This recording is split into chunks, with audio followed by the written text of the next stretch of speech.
నారాయణం నమస్కృత్య నరం చైవ నరోత్తమం దేవీం సరస్వతీం వ్యాసం తతో జయముదీరయేత్. పూజా టీవీ ప్రేక్షకులకు స్వాగతం. మహాభారతంలో భీష్ముని యొక్క ఉపదేశం మనం చెప్పుకుంటున్నాం.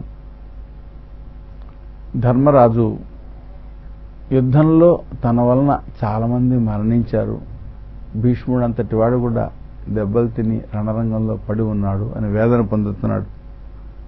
అప్పుడు భీష్ముడు దీనికి నువ్వు కారణం కాదు అని నచ్చజెప్తూ ఓ కథ చెప్తున్నాడు. ఒక ముసలావిడ కుమారుని పాము కరిచింది. పామును ఒక బోయవాడు పట్టుకుని కట్టేశాడు. దాన్ని చంపు అని చెప్తున్నాడు.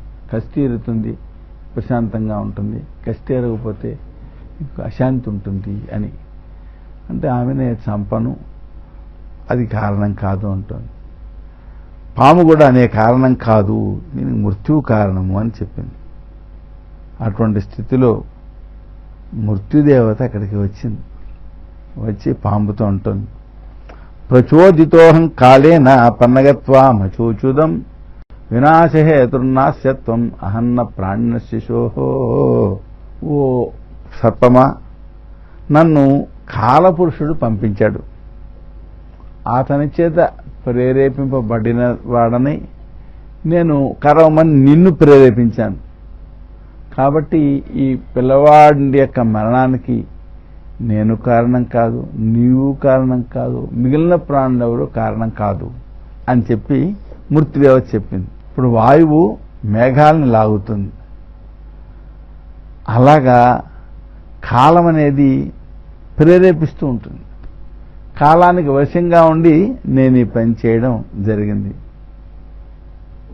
ఇప్పుడు వ్యక్తులకు రకరకాలైనటువంటి భావాలు కలుగుతుంటాయి. కొందరికి సాత్విక భావాలు కలుగుతాయి, కొందరికి రాజస భావాలు కలుగుతాయి, మరికొందరికి తామస భావాలు కలుగుతాయి. ఇవన్నీ కాలస్వరూపాలే కనుక సమస్త జంతువులలో కాలప్రేరణ చేత ఇలా ఏవో భావాలు కలుగుతూ ఉంటాయి. లోకంలో చెట్లు, చేమలు మొదలైన స్థావరాలు ఉన్నాయి. మనుషులు, పశువులు మొదలైనటువంటి జంగమాలు ఉన్నారు. ఇక్కడ ఈ లోకంలో ఉన్నట్టే స్వర్గలోకంలో మరికొందరు ఉన్నారు. వీళ్ళందరూ కూడా కాలస్వరూపులై. ఈ మొత్తం జగత్తు కాలాత్మకం. వ్యక్తులు కొందరు ప్రవర్తిస్తూ ఉంటారు, మరికొందరు కొన్ని పనులు మానేస్తూ ఉంటారు. ఇవన్నీ కాలం వలన ఏర్పడేవి. అందువలన ఈ జగత్తు కాలాత్మకము అని పిలుస్తారు.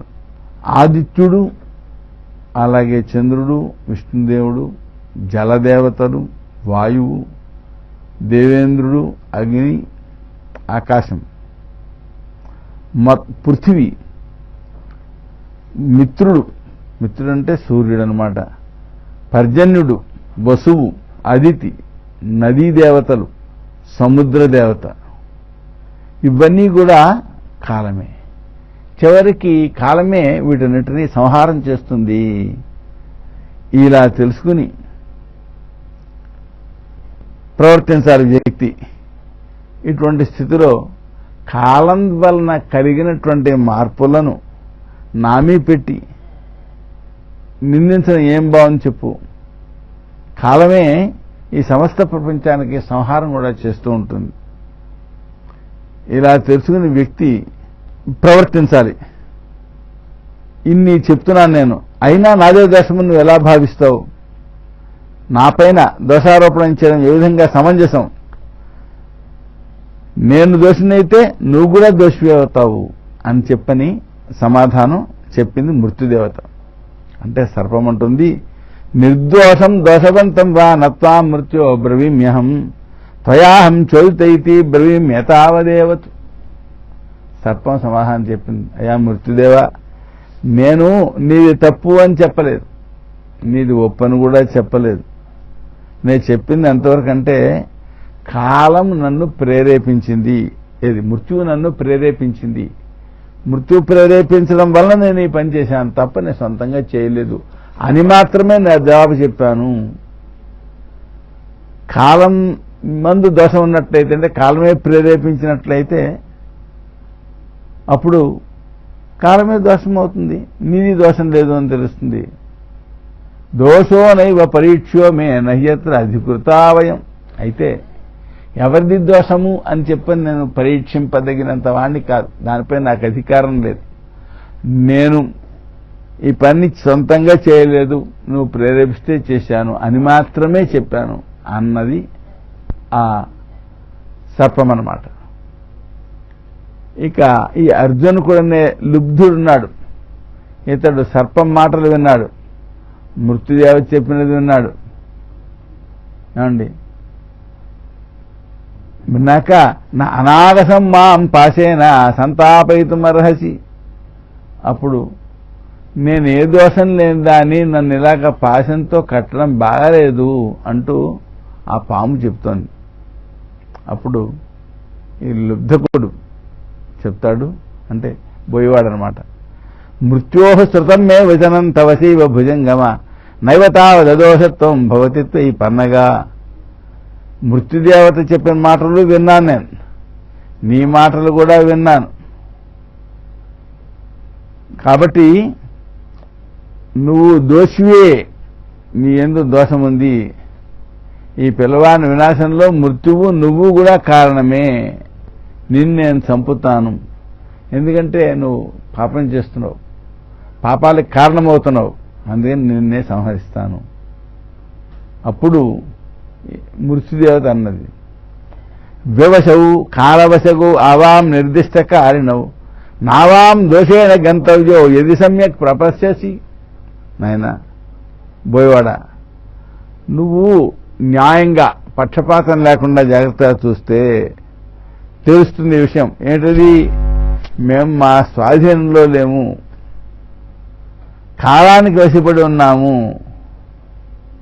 అందువలన ఆ కాలం ఏది నిర్దేశిస్తే అది నేను మృత్యువుకి చెప్తాను, మృత్యువు దాన్ని ఆచరణలో పెడుతుంటుంది. ఈ దోషం మాది అని చెప్పి నువ్వు భావించరాదు. ఈ విధంగా అది చెప్పింది. చెప్తే ఈ బోయేవాడు వదిలిపెట్టలేదు. అయితే మీరిద్దరూ కాలానికి వశపడి పనిచేశామంటారు, బాలుని చంపామంటారు, అంతే కదా. అయితే ఓ మాట వినండి. హర్షక్రోధో యథాస్యాతాం ఏతదిచ్ఛామి వేదితుం. ఓ పని చేస్తాడు, చేస్తే వాడికి సంతోషం వస్తుంది. ఇంకో పని చేస్తాడు, వాడికి దుఃఖం వస్తుంది. వాడు చేసే పనికి అడ్డం వస్తే క్రోధం వస్తుంది. వ్యక్తి తాను చేయకుండా కేవలం కాలం చేత ప్రేరేపింపబడి చేస్తే వీడెందుకు సంతోషిస్తున్నాడు, వీడెందుకు దుఃఖపడుతున్నాడు, కారణం ఏమిటి అంటే మృత్యుదేవ చెప్పింది. యా కాచిదేవ చేష్టా స్యాత్ సర్వకాల ప్రచోదిత పూర్వమేవ ఏతదుక్తం హి మయా లుబ్ధక కాలతఃగా. ఈ లోకంలో ఎవరు ఏ చేష్ట చేసినా ఈ చేష్టలన్నీ కాలం చేత ప్రేరేపింపబడినవే. ఇంతకు ముందైతే ఏమని చెప్పుకున్నాం, అంతా కాలం యొక్క ప్రేరణ వల్లనే జరుగుతోంది అని. ఈ మాటే నేను లోకట చెప్పాను. కనుక ఓ లుబ్ధ కూడా ఏం జరిగిందో అది కాలం వల్లనే జరిగింది అంటే మృత్యుదేవత అంటుంది, ఇది బాగాలేదు మీరు చెప్పేది అని. తస్మాదుధో కాలవశావు అవాన్ నిర్దిష్ట కారణవు నావాన్ దోషేణ గంతవ్యో త్వయా లుబ్ధక కర్హిచిత్. మృత్యుదేవత స్పష్టంగా చెప్పింది, నేను సర్పము కాలానికి వశపడి ఉన్నాం, కాలం ఏది నిర్దేశిస్తే అదే పని చేశాం, కనుక మాదేమాత్రం తప్పు లేదు అని మృత్యుదేవత స్పష్టం చేసింది. ఈ లోపల కాలపురుషుడు వచ్చాడు అక్కడికి. ఇక్కడ ధర్మ సంశయం కలిగింది. ఇది శాశ్వతమైన సంశయం, ఆనాడే కాదు ఏనాడు ఉండేదే. ఏంటది? ఒక పని జరిగితే ఈ పని కారణం ఎవరు? ఎదుగుండా ఉండేవాడా, ఆ వెనకాల ఉండేటువంటి దేవత అని. కనుక కాలం వచ్చి సమాధానం చెప్తోంది. నహ్యహం నాప్యయం మృత్యు నాయం లుబ్ధక పన్నగహాగా కిల్బిషి జంతుమరణే నవయం హి ప్రయోజకా. ఈ పిల్లవాడు మరణించడానికి నేను కారణం కాదు, మృత్యువు కారణం కాదు, పాము కారణం కాదు. ఈ పిల్లవాడు పాపం కలవాడు. ఇతడి యొక్క మరణానికి కారణం అతని పాపమే. అతని పాపకర్మను అనుసరించి అతనికి ఆయువు పూర్తవడం వలన దానికి మరణం అనేది కలిగింది. మేము దాన్ని ప్రేరేపించే వాళ్ళం కాదు. అకరో అద్యదయం కర్మ తన్నోర్జున కచోదకం. ఇతడు ఇంతకు ముందు ఏ దుష్కర్మ చేశాడో ఆ కర్మ మమ్మ ప్రేరేపిస్తే మేము వచ్చి పని చేశాం. ఇతడు మరణించడానికి మరో కారణం లేదు. ఇతడు తన కర్మ చేతనే మరణించాడు అని చెప్పింది. ఇప్పుడు కాసేపు విరామ్ ఈ మహాభారత ఉపదేశానికి.